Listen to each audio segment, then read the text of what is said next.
find the man to be stupid, totally devoid of intelligence, an animal.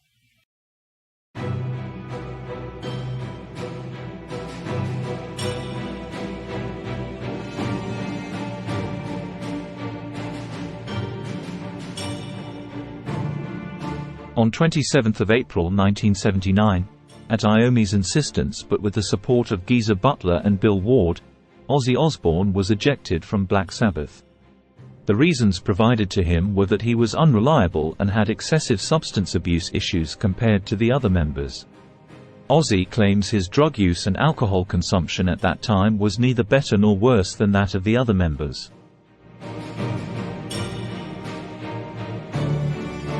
Within a few short months, Black Sabbath hooked up with Ronnie James Dio, who had left his position as singer for Rainbow earlier that same year.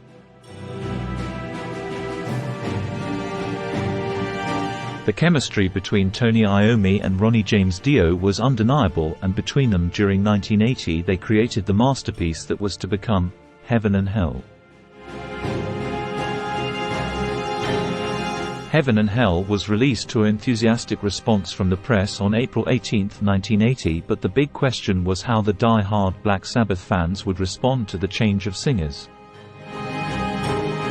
It would prove to be quite tough, at least in the beginning. Wendy Dio, Ronnie's wife and manager, has been quoted to say, "It was very hard.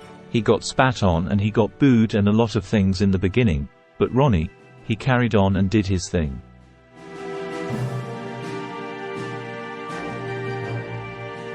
The change in status was not easy for Ozzy either. Ozzy admits that it was very upsetting for him to leave the band and see Ronnie take over. As he once put it, "It's like my ex-wife. When you leave a band like that, it's just like getting divorced. You don't go, 'How's your new bloke? Is he better than me?'"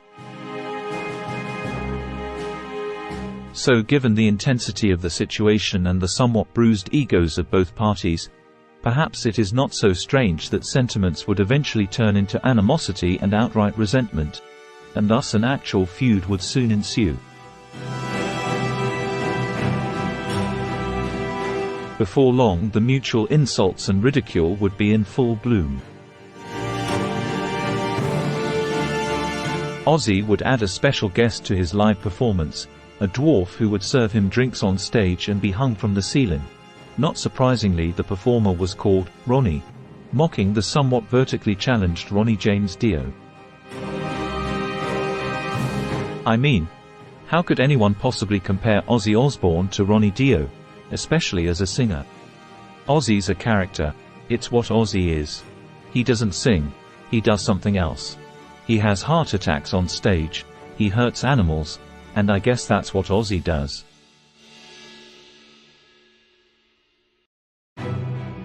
Those assholes. They wait 15 fucking years to do a live album, and then they do one at the exact same time I do mine. On top of that, they're still using some of my songs.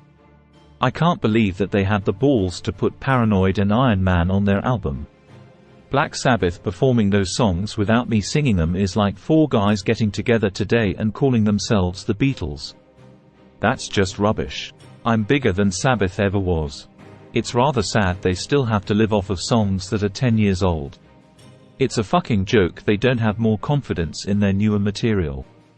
Yeah, I do Iron Man too, but that's my song. People demand I do it. I imagine Sabbath still does it because they don't feel their new songs hold up very well. Sabbath is dead now.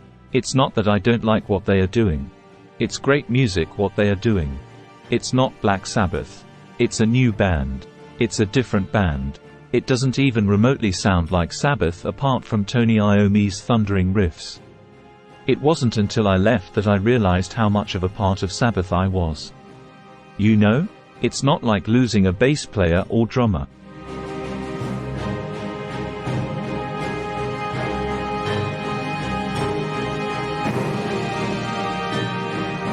I can't say I don't have respect for Ozzy.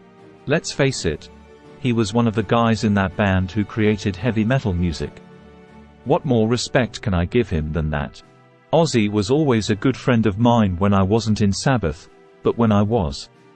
He's always been a miserable person who's had nothing but bad things to say about me.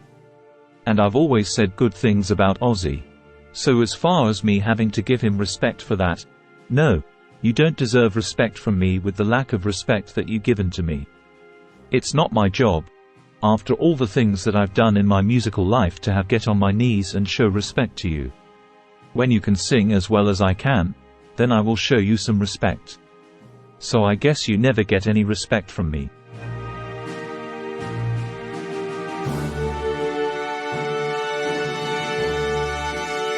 I really feel like someone who has a sword up against someone who just has no clue what a weapon is.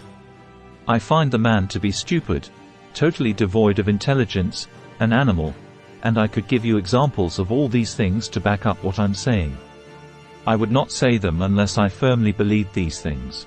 And I wouldn't say them unless I felt that at some point someone need reply to moronic statements that Ozzy has made about people who, let's face it, made him all the money in the world. I doubt very much that Ozzy could carry a tune if you put a radio in a suitcase and gave it to him in his hand. I sincerely doubt that. And I know it for a fact because I've heard this from the people who have worked with him for 12 years.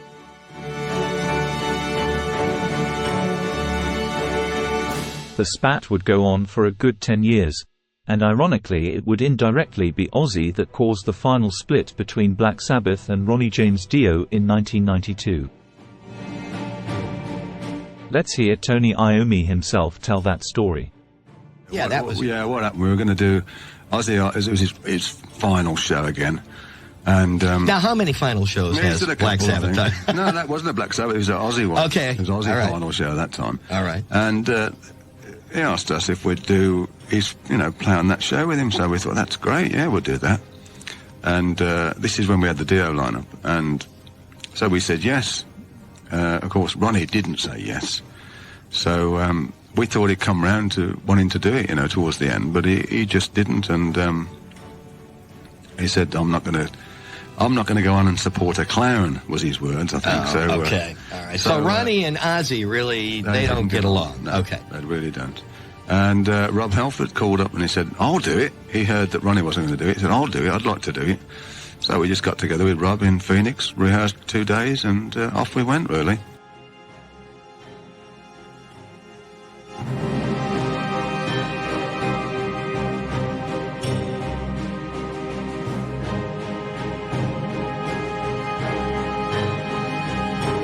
I wasn't a really big friend of Ronnie Dio. I've met him a few times over the years. But he was a great singer. It's a terrible loss. God bless you, Ronnie.